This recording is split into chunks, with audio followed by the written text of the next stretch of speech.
La energía tiene diversas fuentes y puede transformarse.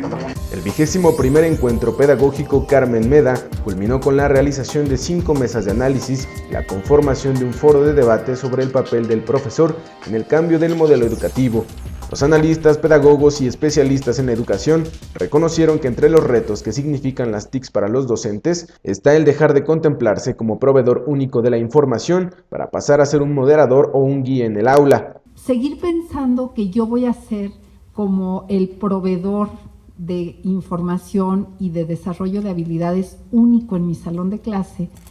pues se ha ido cayendo como una verdad que durante muchos años se mantuvo en el terreno educativo. Pues yo creo que uno de los grandes retos es repensarse a sí mismo, no solamente en lo que sería su experiencia y su formación docente, su identidad docente, sino repensarse como sujetos dentro de estos nuevos contextos. Tenemos que pensar a los sistemas educativos como sistemas técnicos en donde juegan un papel central los profesores, desde luego, y que con TICs o sin TICs tienen una serie de responsabilidades. Los chicos les cuesta mucho trabajo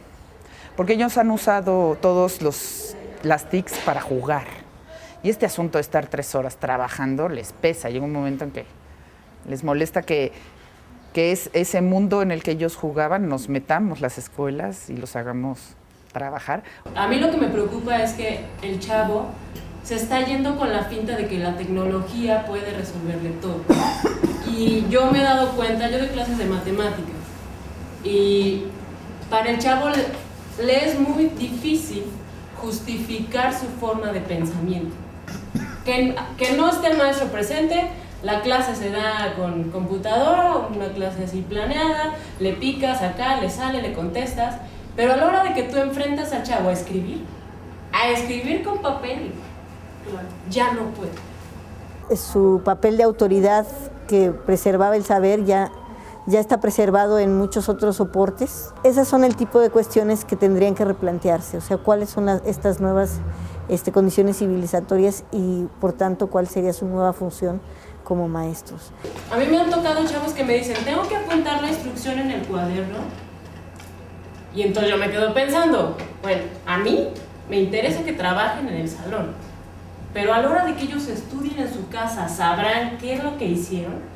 Que yo creo que la tiene, pero ya no es el que posee el saber y se lo transmite al otro, sino es el que ayuda, el que guía, el que modera, el que dirige, pero obviamente en donde la educación ya no está centrada en la enseñanza, o sea, en él, pierde su estatus, sino está centrada en el alumno, es decir, en el aprendizaje. Guadalupe Vadillo, coordinadora de Universidad Abierta y Educación a Distancia de la UNAM, aseguró que en México cada vez hay mayor interés por la educación a distancia. Según confirmó la académica, en el programa que encabeza, tan solo en 3 años la demanda de alumnos pasó del 1 al 20%, un claro ejemplo de la incorporación de las TICs en el modelo educativo. Que es una gran respuesta tanto para la cobertura de este nivel educativo, en donde tenemos una carencia de infraestructura física para poder atender a todos los jóvenes que egresan de secundaria, y también para atender el rezago educativo, tantos y tantos adultos que por alguna circunstancia, generalmente de carácter económico, no pudieron completar este nivel educativo que es tan importante en términos de formación cívica, de formación de una cultura básica para poder entender la vida, para poder representar adecuadamente la realidad.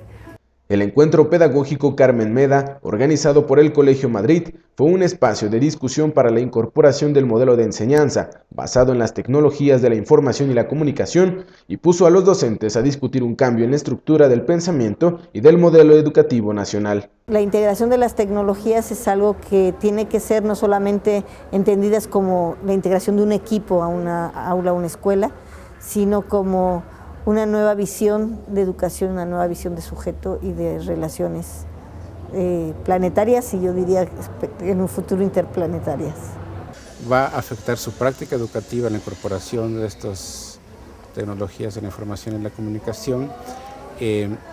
discutir entre ellos y con los estudiantes y con las autoridades el tipo de modificaciones que puede sufrir su práctica, y de que los sistemas tecnocientíficos pues